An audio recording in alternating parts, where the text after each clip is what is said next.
السلام عليكم ورحمة الله وبركاته. أهلا بكم معايا في قناة عالم ليمو. النهاردة معادنا مع فيديو جديد وهنتكلم فيه عن العاصمة الإدارية الجديدة. العاصمة الإدارية الجديدة عاصمة جمهورية مصر العربية المستقبلية الجديدة، مدينة جديدة من مدن الجيل الرابع، تقع في محافظة القاهرة، وتدار من خلال شركة العاصمة الإدارية للتنمية العمرانية. أنشئت بقرار رئيس جمهورية مصر العربية رقم 57 لسنة 2016، وأعلن عن إنشائها خلال مؤتمر دعم وتنمية الاقتصاد المصري المقام في مدينة شرم الشيخ في الفترة من 13 ل 15 مارس 2015.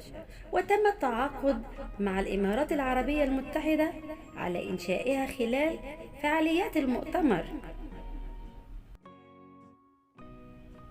تبلغ المساحة الإجمالية للمدينة حوالي 170 ألف فدان، 688 كيلومتر مربع، وهي أكبر من مساحة سنغافورة، وأكبر 4 أضعاف من مدينة واشنطن عاصمة الولايات المتحدة الأمريكية. تبعد عن مدينة القاهرة بحوالي 60 كيلومتر في اتجاه الشرق، وعن مدينة السويس حوالي 65 كيلومتر في اتجاه الغرب. لماذا أنشئت العاصمة الإدارية الجديدة؟ أنشأت الحكومة العاصمة الإدارية الجديدة لتوسع الرقعة المعمورة على حساب المناطق الصحراوية غير المأهولة، بما يضمن خفض متوسط الكثافة السكانية الحالية والمستقبلية، وزيادة نصيب المواطن من الأراضي والخدمات والمناطق المفتوحة. وطبقا لدراسة صادرة عن المرصد المصري التابع للمركز المصري للفكر والدراسات الاستراتيجية، فإن الهدف الرئيسي من المشروع هو تأسيس مدينة إدارية اقتصادية جديدة، تكون عاصمة حديثة تتفق مع مفردات العصر، وتقع ضمن إقليم القاهرة الكبرى، ما يسهم في توسيع الحيز العمراني وتفريغ العاصمة الحالية من التكدس والازدحام،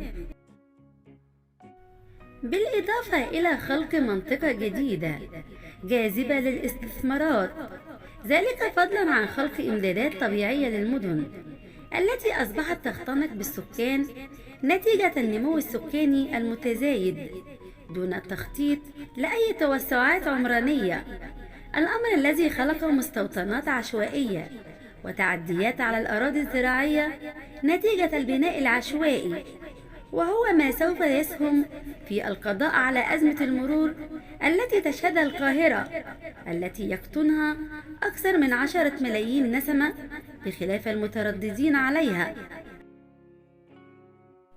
ورغم جدوى هذه المشروعات العمرانية في تقليل التكدس السكاني، إلا أنها نالت الكثير من النقد السلبي على مدى السنوات السابقة، بدعوى أنها استثمار في الحجر، وإنها مشروعات ليست ذات أولوية، خاصة في ظل الموارد المحدودة للدولة.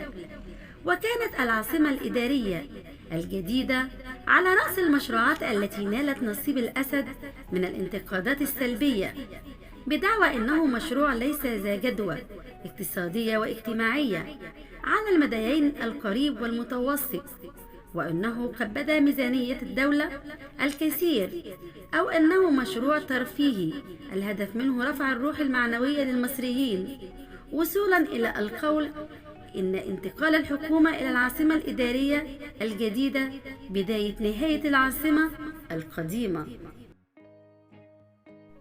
والعاصمة الإدارية الجديدة هو مشروع واسع النطاق أعلنته الحكومة في مؤتمر دعم وتنمية الاقتصاد المصري في مارس 2015، فهي واحدة من أهم المدن الذكية والمستدامة، وتبلغ مساحة المشروع عند اكتماله حوالي 700 كيلومتر مربع، أي 170 ألف فدان، على أن يتم التنفيذ على 3 مراحل.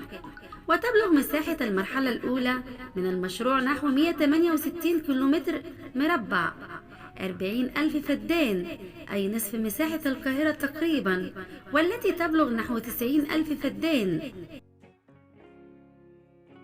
وتقع العاصمة الإدارية على بعد 45 كيلومترا من وسط القاهرة، و80 كيلومترا من السويس، و55 كيلومترا من خليج السويس.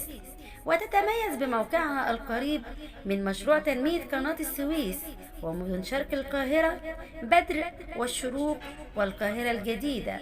والمنطقة ترتبط بأربعة طرق رئيسية، هي طريق السويس، طريق العين السخنة، الطريق الدائري الأوسطي، الطريق الإقليمي، بالإضافة إلى محاور الطرق الرئيسية.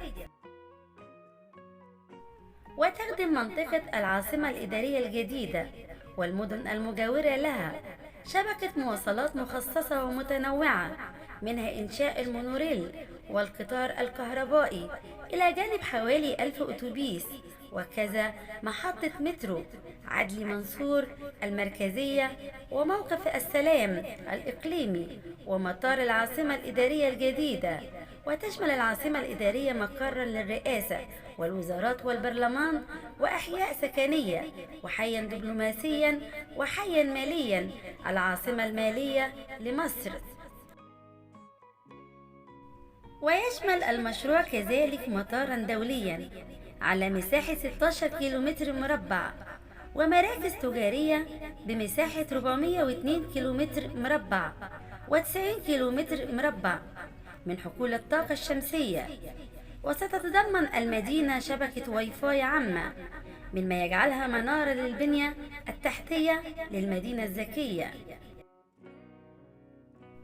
مميزات العاصمة الإدارية الجديدة: فخامة التصميم المعماري المستوحى من التصميمات الأوروبية العالمية، البحيرات الصناعية، نظام لتوليد الكهرباء في حالة انقطاعها، سهولة إتمام المعاملات الحكومية نظرا لنظام الهيئات الحكومية الجديد بالعاصمة، اتساع الشوارع، سهولة التنقل منها وإليها.